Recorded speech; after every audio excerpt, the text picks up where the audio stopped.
Alright guys, here's the video on the update. I wanted to start off with just a video on the JEGS kit.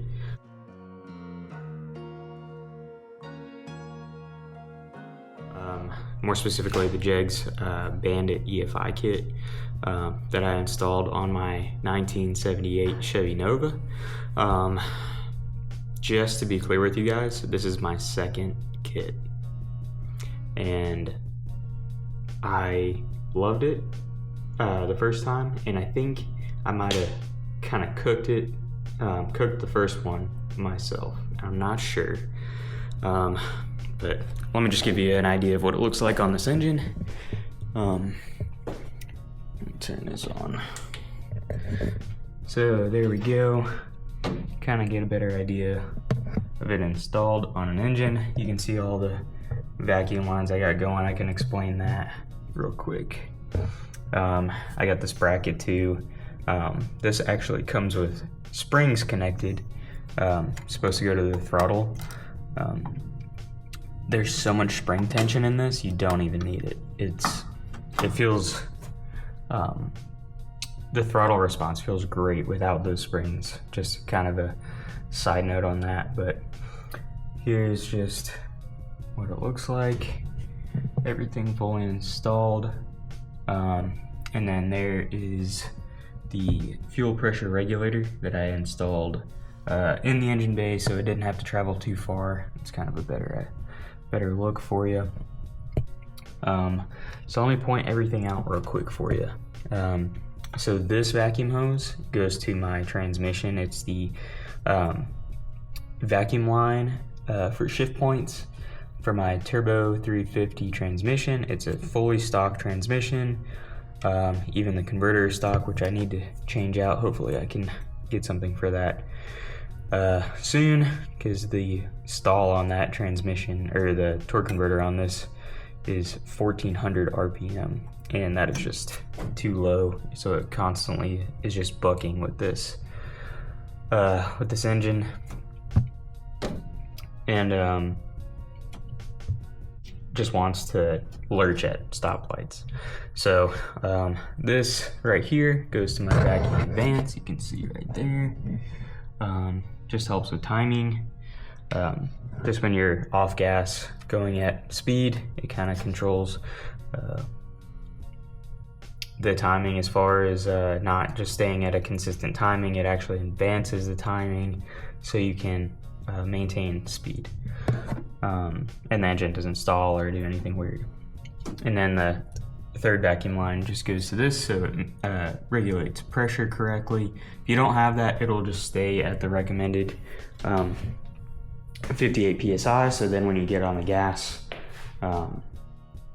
it actually loses pressure and doesn't want to maintain that.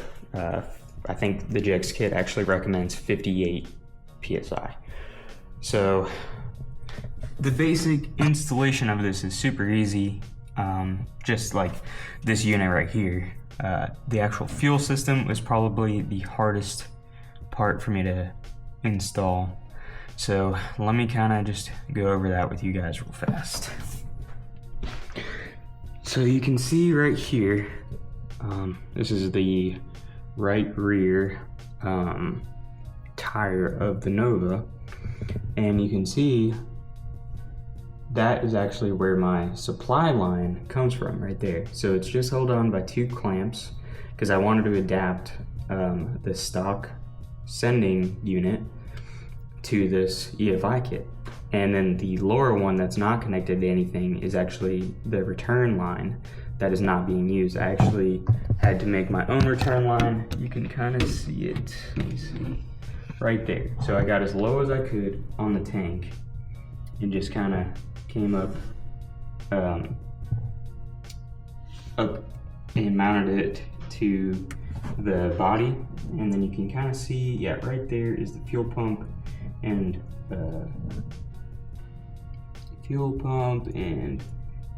fuel filters. There's a pre-filter right there for the pump, and then there's actually a post-filter kind of mounted toward, I think, like, it's kind of in the middle of the body. It'd be like right around here by the doors. I think I can kind of get down here and show you guys. Yep, there it is right there actually. So that's your post filter, that's after your fuel pump. And then these are my fuel lines. This third line right here is actually your positive and negative cable to power the fuel pump. So I just wanted to give it that like wrapping just to help from any kind of damage or road grime or grit that would get on it. And then those lines, so you have a supply and a return.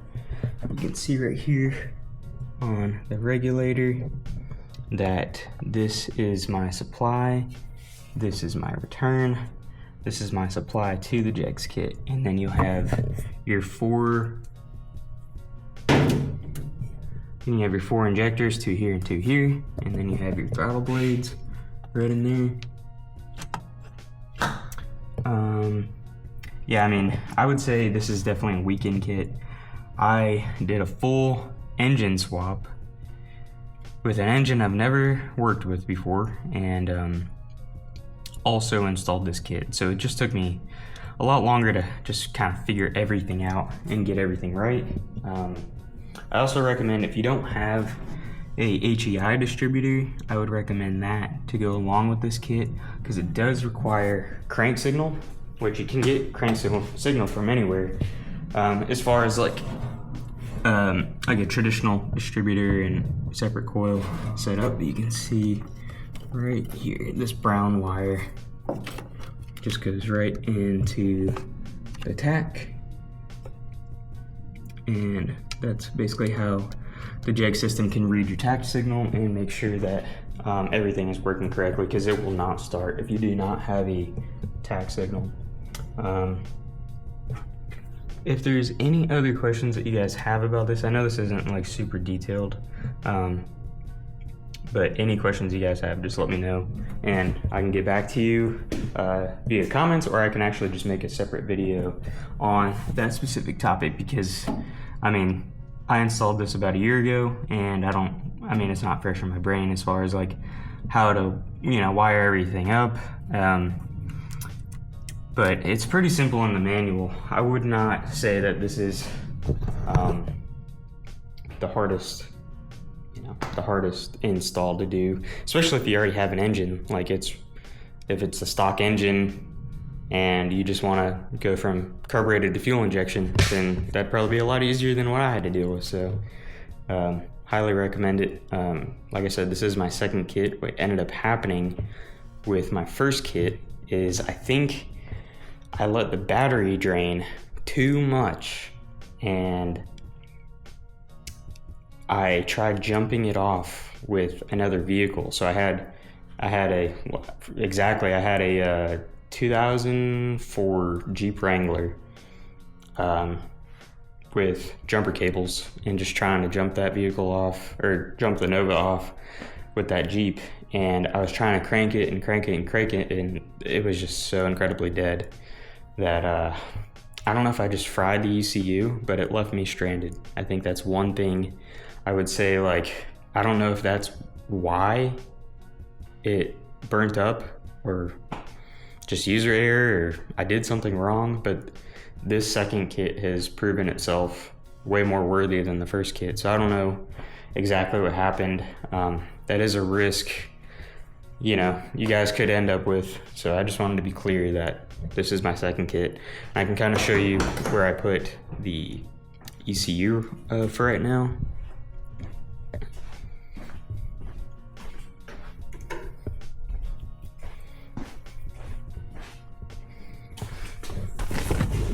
So I put the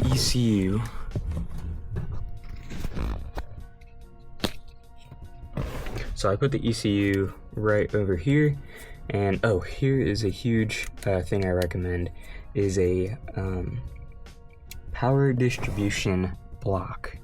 So I know that looks like a mess. I still have to fix the wiring. I have not gotten to that.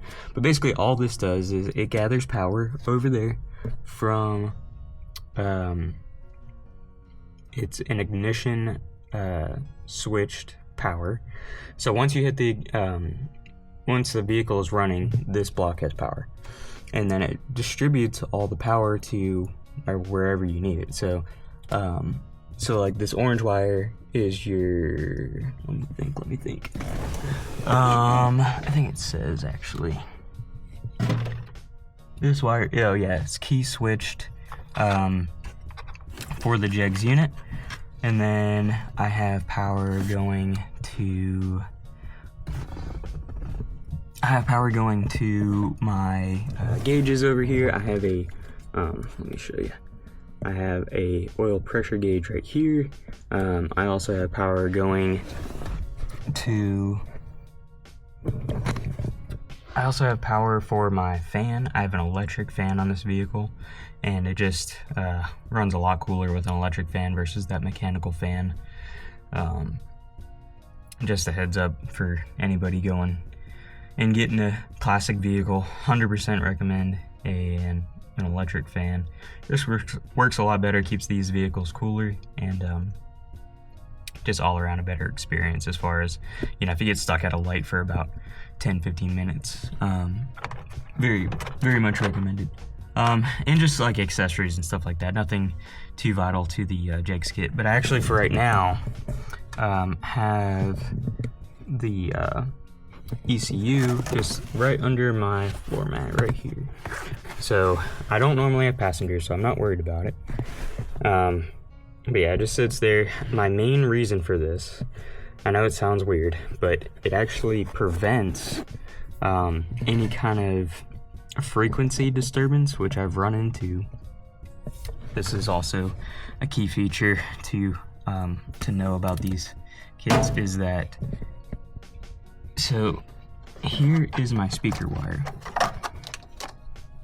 and that will actually throw off signal that can disrupt your ECU, mainly your crank signal, and will prevent the vehicle from running correctly. So I got, there's like fault codes that you can read on the JEGS Bandit kit, and it constantly would just say like, crank signal lost, or crank signal interrupted, something like that. I just could not figure it out for the life of me. And I finally just was like, all right, let me get this thing away from like all the wiring I can possibly get it away from. And that's what worked. So that's kind of where it's gonna stay. As long as I can keep it running and it runs good, like, I'm not gonna worry about it too much. Another key feature, if you're going to install, I would say any EFI kit, is one of these battery disconnects, which this is a side post battery. You can get one for any type of battery, but this is my application. Because the way that they want you to wire these kits, it constantly gives power to the ECU and the handheld unit. So basically, if you park your car for a couple weeks or so, it's gonna drain your battery. That is definitely a downside. So if you can also just put it on a switch circuit. So like if you wanna just like kill power to that, you can, instead of having the power wire going directly to the battery, you can just put it on a switch. So you can just turn the switch on and off and not have the battery killer, or the battery kill switch right here that I have. It just works out better for me. So because I'd rather just kill the power completely to the vehicle, so I don't have to worry about anything randomly having power at any time. It's just, all I have to do is turn this on. Now the vehicle has power. You can see that the dome light is on. I think, let me see. Yep, you can see the dome light is on. And you just untwist it, no power. So easy peasy, easy to install. It was like $10 for 2 of them on Amazon. So yeah, but like I said, if you guys have any questions about this kit, please just let me know and I'll get back to you in the comments, or just make a video. If there's a bunch of comments on it, just compiling any kind of questions you guys have. See you guys. Bye.